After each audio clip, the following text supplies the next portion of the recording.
I was really thinking about what to share today, mainly because I was like, well, one, I have to make you guys' time valuable, and then actually make sure that you guys take away something that can make you more money. Because that's really at the end of the day why a lot of us are here is because, I truly feel like this business, I forgot who I was telling last time, I was like, if you don't at least make like six figures, because you really are not taking home six figures. I don't know, there's no tax preparers here, huh? But in reality, even if you make 100,000 or 120,000, what you actually take home is much less than that. So I think in a job, like in real estate, and even for us, like in lending, if you don't at least like make the six figures, this is like your full-time job. It's a very tough job to have. Like, you know what I mean? There's a lot of other things that we could be doing that maybe are less stressful.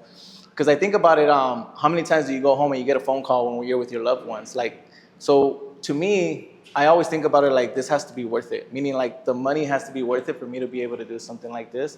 And this is the way that I provide food on the table. So my goal is that everybody here makes six figures in the next 12 months. You can kidding?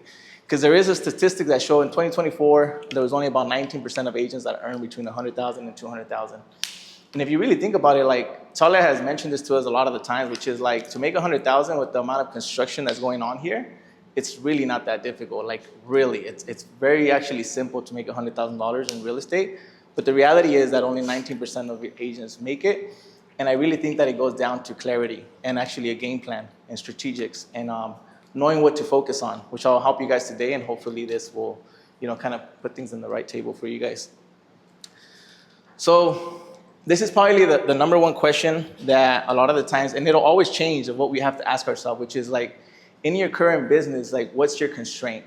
And then if you think about it, there's really only two constraints that you'll always have in your business. And again, you can't have both at the same time, or you can, but there's always one that's the most important. Like what's the most important constraint in your business? And it's either gonna be like you need more leads, which is demand, or you need a fulfillment, which is your supply. Meaning that like you either, hit the next one, you're either a restaurant that has no clients, or you're a restaurant that has too many clients. And so in each scenario, every business, because we're all business owners within our own business, is gonna have one of two constraints. And you have to realize, like in your business, which is your most important constraint right now that you need to fix. Because if this person was focusing too much on like the quality of the food, how many months can he go before he goes out of business because he has no clients? So no matter how good his food is, if that continues to happen, this person is not gonna have a business. Now, on the other hand, this person, most recently, have you guys heard of that like Dubai thing that's going? Okay, so my daughter's been wanting it for the whole week. And so I went to Bakersfield and there was a huge ass line, a huge line out the door. And I ordered it online and I was there waiting and they only had like 3 workers and they were working super slow. And I couldn't help to think like, damn, if this was my business, like, they have a huge like fulfillment issue, meaning like they have a lot of clients, but they can't fulfill in time. And so I could only imagine how much money they're losing by not being able to fulfill. And so for the most part, for a lot of us, in order for us to break our first 6 figures, a lot of our focus has to be on here on the demand, because no matter how good your product is or how much you know about real estate, if you have no leads, you're not gonna get any business. And so it's interesting because it has to be a good balance. You can't be a really bad, I think we've all seen like really bad agents that get a lot of business, but then their fulfillment is not so good, meaning their reputation. And then you've seen the opposite. You've seen people that are really, really good at what they do, but they don't get a lot of business. And so it's almost like you have to have a good balance of both. But the most important thing at first, like again, to break your first 6 figures, is really you have to get good at this, which is your leads. You just need leads. Because there's only one way, Ileana, that you're gonna get good at public speaking, which is doing it over and over. You can read as much as you want, you can study as much as you want, but if you never actually get up here and do it over and over and over and over again, you're never gonna get comfortable. You know what I mean? Yeah. And so the same thing in sales. Like whenever you're cold calling, you just need to pick up the phone and call and make those calls, and you're gonna get better at it. So we'll focus on 2 things. So again, today we're gonna focus on demand. So if you're someone that is already making like over 200,000, over 300,000, you're probably gonna run into now a supply issue, right? Meaning that like at some point you will have too much business and you do have to focus on operations, on systems, on hires, CRM. But for the most part, again, I'm gonna focus on leads. There's two types of leads that you get. It's B2C and then B2B, right? Meaning that you go directly to the consumer or you go to other business owners. For the most part, and this is just a few examples, if you go to B2C, this is like going to your open houses, posting on social media, direct mailers, doing buyer seminars, doing door knocking. This is all strategies that you can go directly to the consumer, which is literally you just telling someone, hey, I'm a real estate agent. If you're looking to buy a home, I'm here to help you, right? There's also opportunities on B2B, which is like real estate attorneys, probate attorneys, CPAs, insurance agents, contractors, title escrow, divorce mediators, HR department of local companies, meaning like in this case would be like a Wonderful, going to their HR department and letting them know that like you're a local real estate expert. So in case their employers ever need assistance in buying a home, then you're able to help them, you know.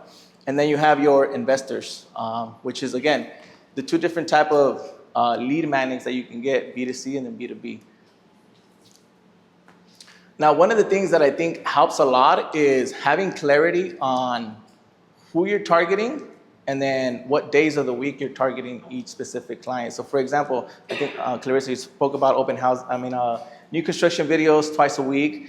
It helps a lot more to fulfill that if you actually have set days that you say, hey, every Wednesday and Thursdays or every Wednesday and Fridays are my new construction days, meaning those are the days that I go to new builds and I film and record content, right? Every Monday, it's door knocking Mondays. Every Monday, I commit to 50 doors. Every Tuesday is cold call Tuesday. So like make your week a theme week where like every day of the week you are doing something that is targeting either directly the consumer or you're targeting other business owners. You know what I mean? And so as simple as that sounds, like there's even some loan officers in our in Nexion that like, I tell them it's not that difficult. Like the biggest challenge is actually doing the thing, because getting business is not that hard, but like doing the thing is the most difficult thing because most people will slack off, you know? Cool.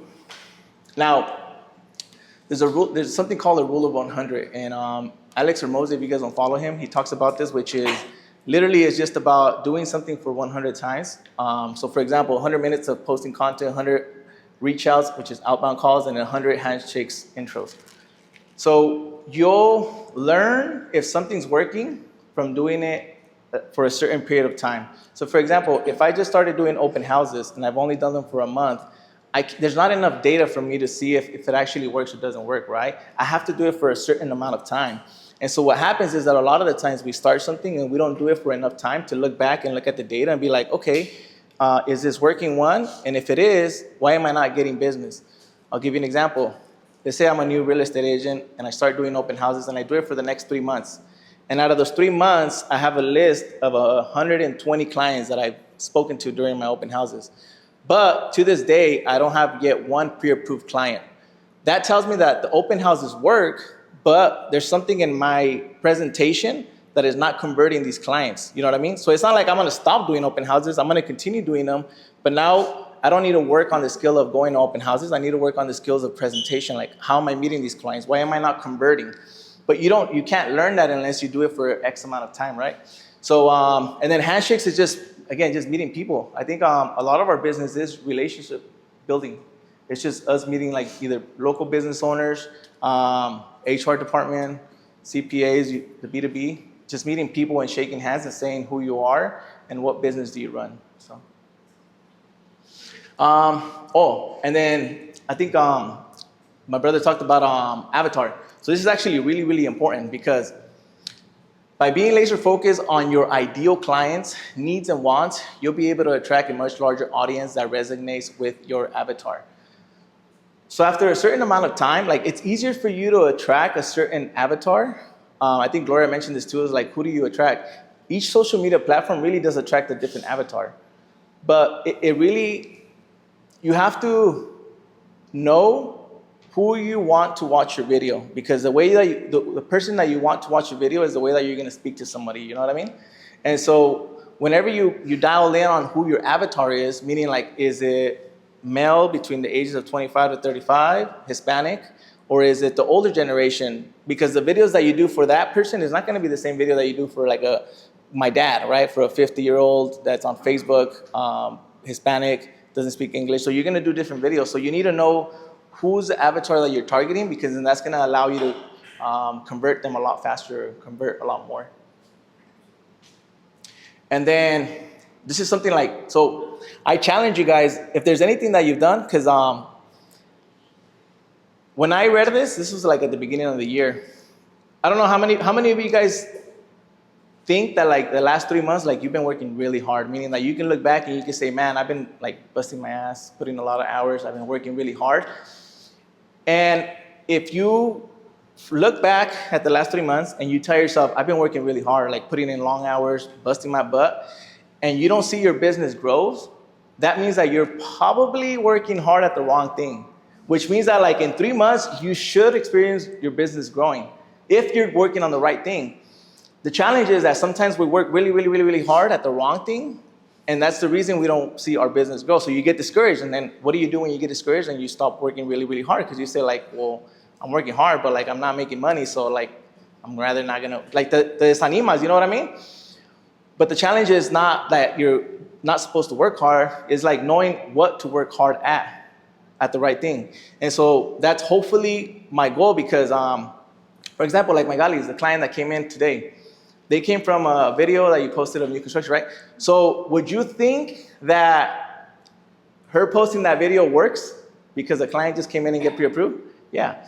So you would, what I would advise is to like, oh shoot, I found something that works. Now I'm gonna do a lot more of it, of that thing, over and over and over. And not only do a lot more of it, I'm gonna multiply it, because if posting this one video got me 1 pre-approval, oh shit, what if I post 10 videos? Will that give me 10 pre-approval? Do you know what I mean? But it's, you first have to find that thing that works. And sometimes it takes a lot of trying a lot of new things before you find that one thing that works. The challenge is like not doing things over and over that are not working, because then it's just, there's no point in it. But find the thing that works and then do it over again.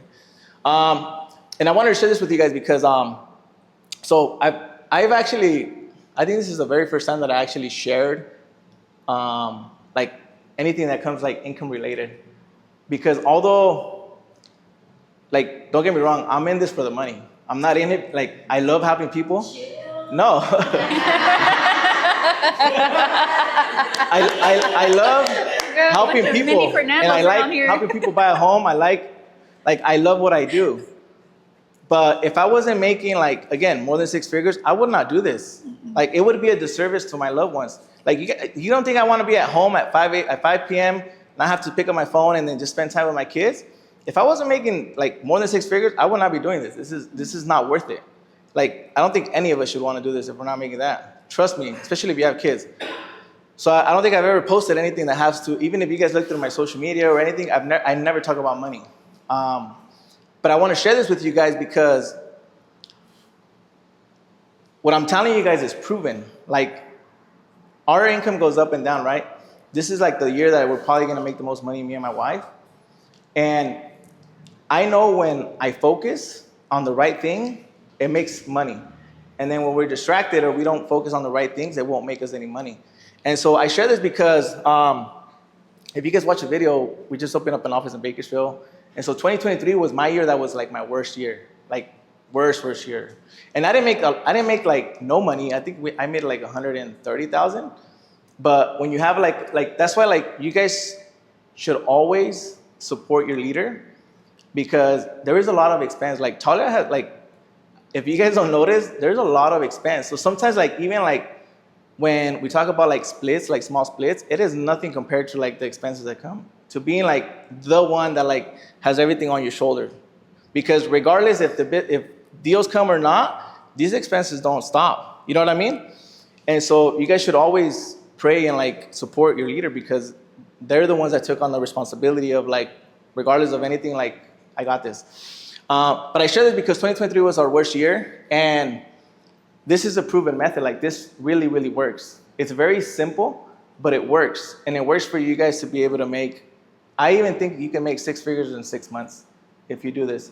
But everything's a lagging effect. So that means that like, in our business, you go through quarterly phases, meaning that like this quarter focus on X, Y, Z. I'm gonna focus on mailers, door knockings, cold calling, open houses. And then you're gonna see in those 3 months, like what actually worked and what didn't. And what worked, you're just gonna double down on and do more of, right? And then the business will come afterward, because our business is very lagged effect. Sometimes you meet a client today and then you probably won't get a paycheck until a year from now because that client took a while to find a home, right? So you always have to consistently, bless you, have your pipeline full. Because I'm a huge believer in this. What we do determines who we are. And that's like everything in life. Like in your personal life, in your business, like what you do will actually determine who you are. And that's why I'm a huge fan of like theme weeks, because in our business you can very easily go throughout the whole day like doing a bunch of nothing. Like it's very easy to like have 12 hours go by in the day and you did a bunch of nothing.